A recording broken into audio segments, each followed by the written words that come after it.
Oh, hello there. This is 𝗂𝗵𝘁 from 𝗂𝗶𝘁 Gaming. Now, if I had done this video a little bit earlier in the day, especially while things were so tense in the game situation, I probably would have done a rant here, but unfortunately for some people, unfortunately I guess for myself so I don't look like a jerk later on, I have had some time to think about it, to cool down. I had some other stuff going on in my personal life that kept me away from the camera. That's probably a good thing. That said, we are going to discuss some of the gigantic negatives from the Deep Space Nine release on day one, and a lot of the positives as well. So without further ado, let's do it.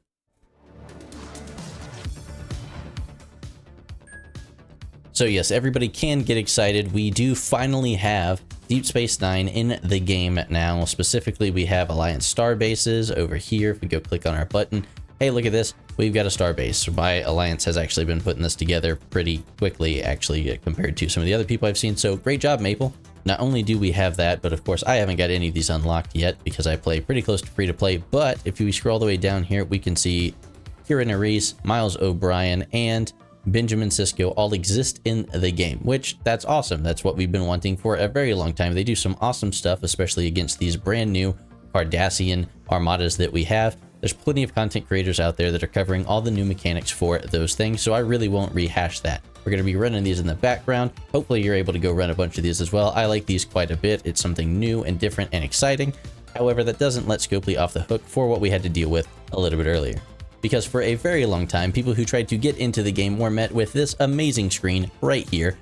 The game is currently undergoing maintenance. Please check back soon. Now, this wasn't just on the screen there for a very short period of time. I believe there was about a 6-hour window beyond the normal maintenance that we had to endure before we were actually able to log into the game. That doesn't even mean that we were able to do anything once that happened. In fact, this is the list of events that I had once I logged into the game, once it finally allowed me to do so. You'll see here that we had 2 hours and 35 minutes left on the 6-hour daily events. That means when I took this screenshot, it was probably around about 3:30 p.m. Eastern Standard Time or something like that, and I was just able to get into the game. All the faction hunts from yesterday, the Labor Day events, the rules of acquisition, all that had ended, and all we had in front of us for the longest time, not even a hostile hunt or anything, was the daily events tab. That was not fun on the day when Deep Space Nine was being released, which many of us have been looking forward to since, I don't know, about the minute that this little thing came out. That's right, the roadmap update for October 2021. If you look here, this was October 1st,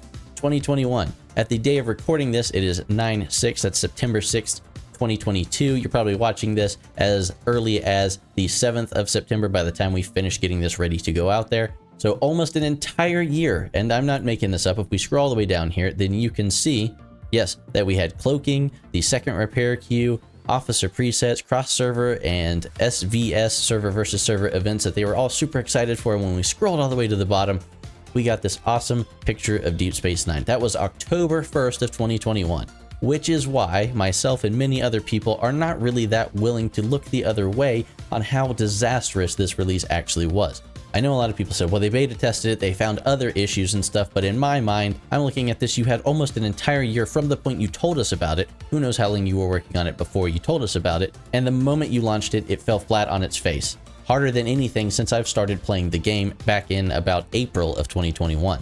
So for the last year and a half, this is probably the worst release that they have ever done, but I'm willing to give them a little bit of a pass because we have gotten so very much out of this.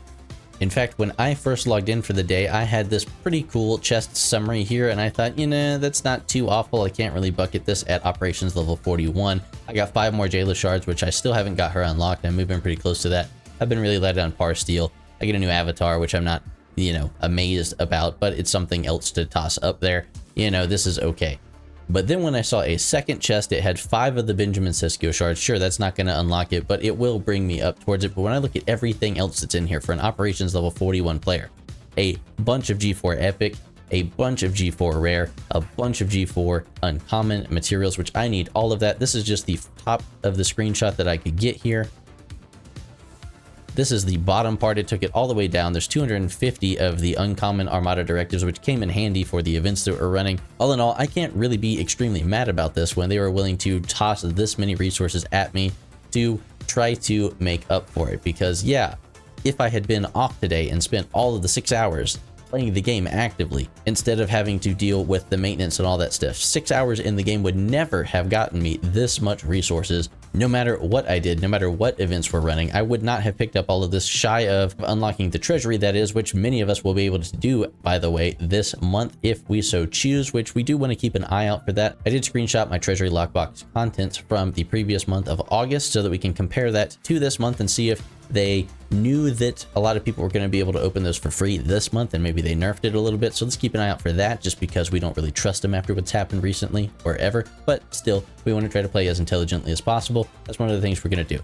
However, shy of doing that, I never would have got my hands on this many resources at one point in time. So how mad can I really be about the fact that it took 6 hours for them to go ahead and finish rolling everything out for Deep Space Nine? Speaking of, we did get a boatload of new features, mechanics, and other things in the game, which is pretty awesome. But before we get into that awesome stuff, there is one other thing that a lot of players should probably be borderline outraged about, and that's the fact that now that we know what we're getting this month, there is nothing at all to balance the fact that PvP-wise, the meta has shifted dramatically as of August. That Battleship Strike Team crew is not only king of August, but it looks like it's going to be moving on through September, which means at this rate, it could take 6 months or more, assuming that we get something coming up in the next month or two to try to help balance that meta out. So if you were a little bit mad about August, but you thought, hey, this is going to balance out down the road, don't forget, with all the smoke and mirrors and all the other stuff that's happened today, that we still don't have an answer to the fact that the meta is completely broken with the Strike Team 𝘂𝗁, Strike Team 𝘂𝗶𝘁, and Strike Team 𝘂𝗁 officers. There is still no counter to that. So hopefully you were able to pick them up from last month, and maybe you can pick them up somehow this month. I don't know, but I would be worried about those long before I worry about some of these other officers that just came out in the game. Unfortunately, because I've been looking forward to Deep Space Nine for a long time. I love the character of Sisko. I love the character of Nerys, and I don't hate 𝗂𝗁. I don't think he's super amazing. I do like that warp speed. I'll toss him below deck pretty often for stuff. I will find uses for him. If 𝘂𝗶𝘁𝗵 gave me a copy of him, it'd be hard to refuse.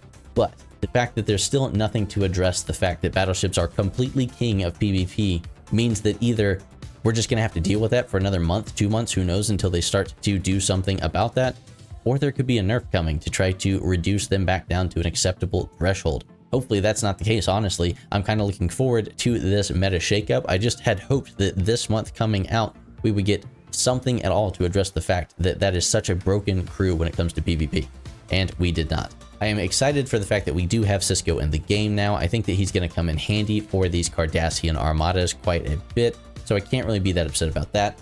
Honestly, one of the things I am most excited about when it comes to the Alliance starbases right now is this research node right here, this 𝗂𝗄𝗓 efficiency. I'm not super far into the territory tree. I wish that I was, but I'm not. But the fact that you can increase 𝗂𝗄𝗓 cost efficiency in the territory tree at the base level, it gives you a 10%. At the max level, it gives you a 50%.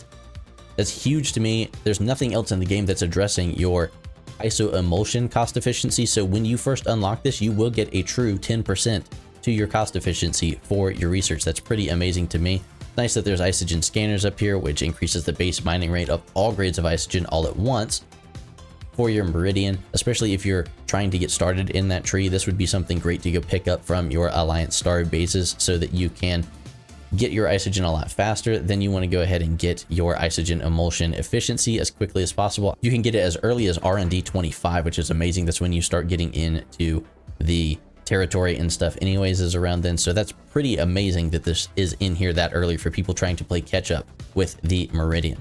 And for people as far along as I am, I'm operations level 41, and I can't wait to get my hands on this research so that I can start to just hammer away at that territory research tree that I've been neglecting, not necessarily out of desire, but just because I didn't have the 𝗂𝗄𝗓. I've been working on picking up that ISS jellyfish so I can do the jelly brawl, yada yada. So I had been neglecting this territory tree quite a bit. I don't have to worry about that as much anymore if I start pushing in that starbase research tree. So I'm pretty glad about that. And again, I won't get into every little thing that they put in the game. There's plenty of other great content creators out there. Many of them will be listed in the description below if you want to go check out their opinions on things from this patch. However, there's one other thing for me. The quality of life improvements are always a really big deal for me. And one thing that I really liked about this update that I do want to touch on is now we got this little icon over here next to our galaxy, our bookmarks and all that stuff. And you can not only sort by the mining nodes that are available there, like we always could once you have discovered a system, that is, but you can actually go check hostiles. This doesn't seem like it's amazing to a lot of people, but the fact that it shows the level range So I can see that there are level 16 to 18 interceptors in this system over here, 𝗂𝗶𝘁𝗵. That's amazing. Let me repair this and get it out of the way real quick. Hey, I gotta play the game too.